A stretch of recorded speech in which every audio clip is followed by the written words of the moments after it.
നമസ്കാരം. ഇന്നത്തെ വിഷയം മിഷൻ ദൃഷ്ടിയെക്കുറിച്ചാണ്.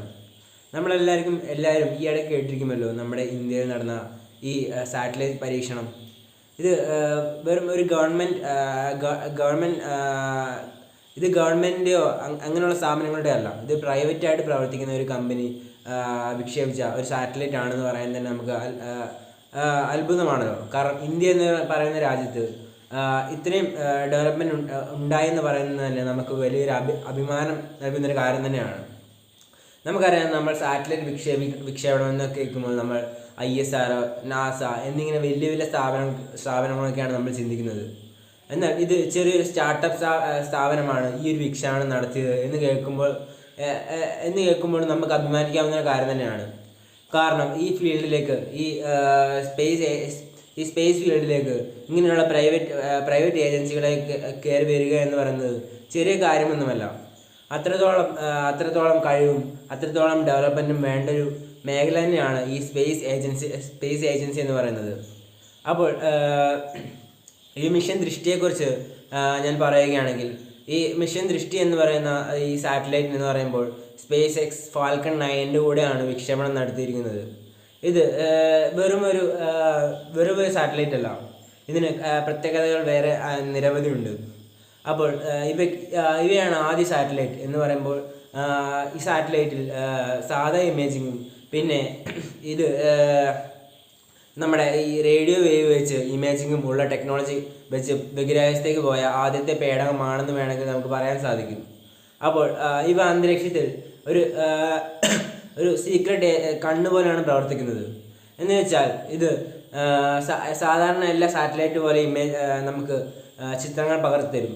അതുകൂടാതെ ഇവ ഒളിഞ്ഞിരിക്കുന്ന ചിത്രങ്ങൾ വരെ നമുക്ക് പകർത്തരും എന്ന് വേണമെങ്കിൽ പറയാൻ സാധിക്കും. എന്ന് പറഞ്ഞാൽ ഇവ മഞ്ഞിൻ്റെ ഈ കോടയുടെയും മഞ്ഞിൻ്റെയും ഇടയിൽ കൂടെയൊക്കെ ഇത് റേഡിയോ വേവ്സ് ഈ വേവ് വഴി ഇത് നമുക്ക് ഇമേജ് പകർത്തി തരും എന്നാണ് ഇതുകൊണ്ട് ഉദ്ദേശിക്കുന്നത്. അപ്പോൾ ഇവ ഒരു സീക്രട്ട് കണ്ണുകൾ പോലെയാണ് പ്രവർത്തിക്കുന്നത് എന്ന് വേണമെങ്കിൽ പറയാൻ സാധിക്കും. അപ്പോൾ നമ്മൾ നോക്കുകയാണെങ്കിൽ നമ്മുടെ ഇന്ത്യയുടെ ഡിഫൻസ് മേഖലയിൽ ഇതൊരു വലിയൊരു അച്ചീവ്മെൻറ്റ് തന്നെയാണ്. കാരണം നമുക്കറിയാം, ഇത്ര കാലം നമുക്ക് അങ്ങനെ ഒരു സാങ്കേതിക വിദ്യ നമ്മൾ ഇതുവരെ പുറത്തിറക്കിയിട്ടില്ല. അപ്പോൾ ഇത് ഇന്ത്യയുടെ സുരക്ഷിതത്വം കൂട്ടുകയേ ചെയ്യുകയുള്ളൂ. അപ്പോൾ ഇങ്ങനെയുള്ള കാര്യങ്ങളെയൊക്കെ നമ്മൾ നോക്കുകയാണെങ്കിൽ ഇത് നമുക്ക് വളരെയേറെ ഉപകാരപ്പെട്ട ഒന്നാണ്. ഇനി ഡിഫൻസിന് വേണ്ടി മാത്രമല്ല നമുക്കിത് ഉപയോഗിക്കാൻ സാധിക്കുക. നമ്മൾ നോക്കുകയാണെങ്കിൽ പിന്നീട് നമ്മൾ നോക്കുകയാണെങ്കിൽ ഈ കൃഷി മേഖലയിലൊക്കെ നമുക്കിത് ധാരാളമായി ഉപയോഗിക്കാൻ സാധിക്കും. പിന്നെ നമുക്ക് ഈ നാച്ചുറലായി ഡിസാസ്റ്റർ സംഭവിക്കുമ്പോൾ, അതായത് ഈ മണ്ണിടിച്ചിൽ, പിന്നെ എന്തെങ്കിലും പിന്നെ സുനാമി, അവയിലൊക്കെ നമുക്ക് നേരത്തെ തന്നെ നമുക്ക് മുൻകരുതൽ തരാൻ ഈ സാറ്റലൈറ്റ് നമ്മളെ സഹായിക്കുന്നതാണ്. പിന്നെ അതുകൂടാതെ തന്നെ നിരവധി വേറെ കാര്യങ്ങളും നിരവധി ഇതുകൊണ്ട് ഉപകാരമുണ്ട്.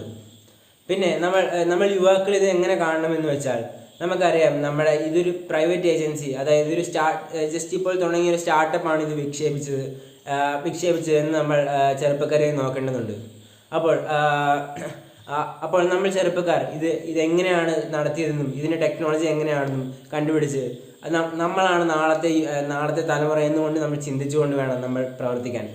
അപ്പോൾ ഇങ്ങനെയുള്ള പ്രവർത്തനങ്ങൾ ചെയ്തുകൊണ്ട് വേണം നമ്മൾ ഇന്ത്യയെ മുന്നോട്ട് നയിക്കാനും.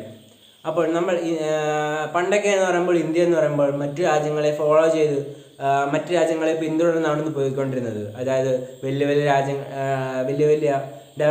ഡെവലപ്ഡായ രാജ്യങ്ങൾ ആയ അമേരിക്ക, ചൈന എന്നീ രാജ്യങ്ങളെ ഫോളോ ചെയ്തുകൊണ്ടായിരുന്നു നമ്മൾ പോയിക്കൊണ്ടിരുന്നത്.